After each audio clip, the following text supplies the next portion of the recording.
Nous revoici là pour un après-match, donc 0-0 entre le FC7 et Saint-Brieuc. On a senti, comme je disais là hors caméra à Sandrick, qu'un FC7 en première mi-temps plutôt frileux, plutôt timide. Et en deuxième mi-temps, ça allait beaucoup mieux avec pas mal d'occasions et peut-être un penalty non sifflé pour le FC7. Ouais, nous on avait à cœur de bien débuter le match, de ne pas concéder de but à domicile. Donc je pense qu'on est rentré un peu timidement dans le match. Et après, au retour des vestiaires, on s'est dit qu'il fallait aller les chercher, qu'il fallait mettre un peu plus de vitesse et ça s'est vu sur le terrain. Est-ce que vous avez été surpris par l'entame du match de Saint-Brieuc? J'ai trouvé que Saint-Brieuc vous a pas mal acculé contre votre but et ça a été difficile pour le FC7 de sortir. Ouais, ils sont venus nous chercher un peu haut, un peu plus haut qu'on l'attendait. Après, nous aussi, on n'a pas assez joué, je pense, un peu assez long pour les faire sortir. Et voilà, on s'est mis un peu des fois en difficulté tout seul, mais on s'est bien repris en deuxième. Comment tu envisages ce match face à Bourg-en-Bresse la semaine prochaine? Victoire obligatoire? Il n'y a pas de victoire obligatoire nationale, tous les matchs sont obligatoires à gagner. Après, ça va être un gros match, c'est une grosse équipe du national. Donc voilà, il faudra se préparer cette semaine et faire le meilleur match possible. Sans pression? Non, toujours sans pression. Toi, t'en as pas, toi. Ce mois sur le terrain. Faut pas. En tout cas, tu fais régaler vraiment le public vert et blanc. Ouais. On sent, je sais pas si ta modestie va en souffrir, mais que tu as pris un essor encore plus important cette saison. Après, je peux encore faire mieux. Je pense. Il faut que j'ai encore des trucs à améliorer, des trucs à régler. Mais voilà, essayer de travailler à l'entraînement et je pense que ça va venir. Tu as conscience d'être, avec Vincent Papalardo, le chouchou du public du Louis Michel ou pas du tout? Non, je savais pas, mais ouais, j'entends et ça fait plaisir. Donc voilà, je vais essayer de faire une bonne saison et on verra après. Et un dernier petit mot, j'aimerais que tu nous parles de ton expérience cet été à la Gold Cup. J'aimerais que tu nous racontes ça. C'était magnifique, franchement, on a réussi à se qualifier pour les poules. Après, malheureusement, on n'a pas passé les poules, mais c'était une expérience incroyable. Franchement, c'était parfait. Dans des grands stades. Incroyable, les tribunes pleines et tout, c'était parfait. Bon, très bien. Écoute, Steve, je te remercie. Merci à toi. Et on espère forcément une victoire la semaine prochaine. Ouais, ça marche. Merci beaucoup. Merci, à toi. Ciao. Donc après match avec Grégory, alors déjà on dit Coelho ou Coelho? Coelho. Voilà, comme ça on est sûr que je ne me tromperai pas au micro. Pas de soucis. Donc tu es rentré là après en seconde mi-temps. Exactement. Radouane m'a dit que tu étais fiévreux, encore un petit peu, donc on va te ménager. Comment s'est passée cette rencontre? Comment tu l'as vécu sur la pelouse et sur le banc? Écoutez, c'était une rencontre très intéressante pour nous, sachant qu'on est côte à côte au classement. On avait à cœur de faire un bon match. Je pense qu'on a mis le contenu.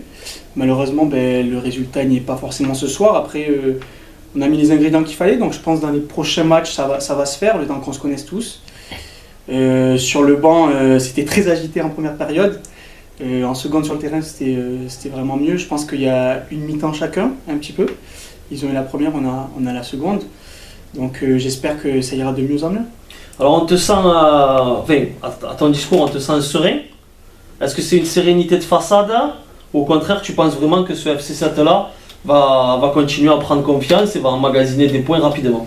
Non, c'est pas une sérénité de façade. Je pense qu'on a de bons joueurs. Après l'équipe elle est toute nouvelle, hein, entre guillemets, ça fait 2 mois qu'on se connaît tous. Donc le temps, je pense, c'est le temps que ça prenne forme.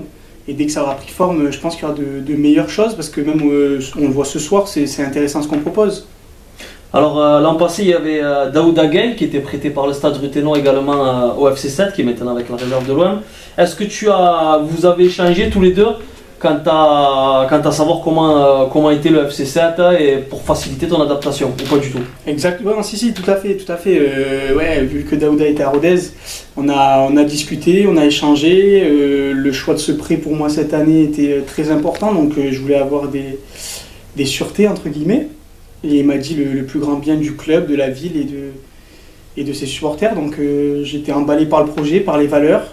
J'ai pu échanger avec le coach, avec le directeur sportif et pour le moment tout se passe à merveille. Alors quelles sont tes ambitions? Faire une saison pleine avec le club vert et blanc et revenir en Aveyron pour truster une place dans le groupe de Ligue 2 ou au contraire t'inscrire dans la durée avec le football club de Sète? Pour le moment j'ai signé pour une saison de prêt avec le football club de Sète. Et à la suite de ce prêt, je devrais retourner en Aveyron. Après, on ne sait pas ce qui peut se passer, on ne sait jamais ce qui peut se passer dans le football, c'est ça qui est intéressant. On ne sait pas s'il faut, on va jouer les premiers rôles, s'il faut, on va être dans le ventre mou, s'il faut, on va jouer le maintien. On ne sait pas, donc c'est très intéressant. En tout cas, je vais vivre cette expérience à fond, je vais tout donner pour le Football Club de Sète.